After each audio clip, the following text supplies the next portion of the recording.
Je suis pas différent de n'importe quel jeune pour qui le sport était une passion ou est une passion. Je me représente comme un joueur, comme un coach de basket. C'est là-dedans que je me sens bien, je suis passionné, puis pas avoir ça, ça a changé beaucoup de choses dans ma vie. Puis ça a été trouver d'autres avenues ou faire sortir, ou en fait aller retrouver ce que le basket amenait. Pouvoir m'épanouir cette année, ça a été compliqué. Donc, l'objectif, c'était de trouver d'autres avenues. Puis sans rentrer dans les grandes lignes, je me suis rentré dans la tech cette année, j'ai regardé des vidéos et des vidéos à n'en plus finir. Il me fallait quelque chose d'autre où je passais mon temps, en fait, puis c'est ce que la pandémie a amené. Oh, chez moi, c'est comme que je l'ai dit initialement, comme ça m'a vraiment touché parce que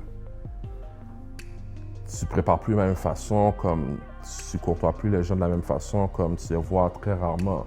Puis pour les athlètes, ça vient la même chose parce que ils sont pas dans leur environnement où est-ce qu'ils sont tout le temps à l'école, ils voient les coachs, il y a des parties, il y a des préparations, comme tout le monde est vraiment dans le lien, là. C'est sûr que ça demande beaucoup d'adaptation déjà.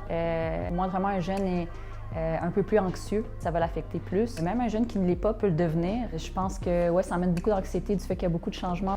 Je pense que d'adapter tout ce qu'on fait en ligne aussi, c'est pas tout le monde qui est nécessairement à l'aise. C'est plus difficile au niveau de l'attention. Moindrement, on a un trouble déficitaire de l'attention, moindrement on fait de l'anxiété, moindrement, je pense que ça vient juste accentuer un peu tout ça. J'ai des jeunes qui ont gradué l'année passée, que leur recrutement a été très différent en fonction de ce que ça aurait été normalement. Donc ça a changé beaucoup. Nous, on a été, pour vous mettre en contexte, à Brébeuf, on venait d'échapper la finale provinciale pour s'en aller aux Nationaux à Toronto. Les Nationaux, c'était un lundi, puis le jeudi soir, on a dû apprendre aux gars qu'on n'allait pas aux Nationaux cette année. Donc, dealer avec les larmes, avec les regrets de ces joueurs finissant là, ça n'a pas été évident. Là, on commence une autre année scolaire avec des jeunes qui rentrent en troisième année, qui normalement, c'est leur moment de se faire voir, de se faire recruter, et il n'y a pas de basketball. Donc, j'ai beaucoup ces discussions, ces conversations avec les jeunes qui me disent je n'ai plus cette motivation, ce désir, ce feu d'étudier puis de travailler fort quand on n'est pas en mesure de jouer. Moi, je suis un peu stimulé dans la mesure où je dois trouver d'autres façons d'entraîner. Les jeunes, je ne sais pas où est-ce qu'ils sont parce qu'ils sont limités dans ce qu'ils peuvent faire dans leur développement de joueur.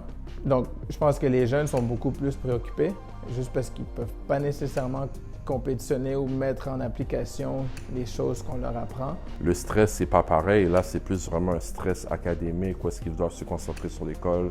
Puis là, ils n'ont pas vraiment à se concentrer sur le basket aussi, mais le stress est quand même là parce qu'on ne sait pas qu'est-ce qui arrive, on ne sait pas quand ça va finir, on ne sait pas quand on va reprendre. La plus grosse partie dans tout ça, c'est garder tout le monde motivé. Moi, les athlètes, parce qu'on ne sait même pas où est-ce qu'on s'en va encore.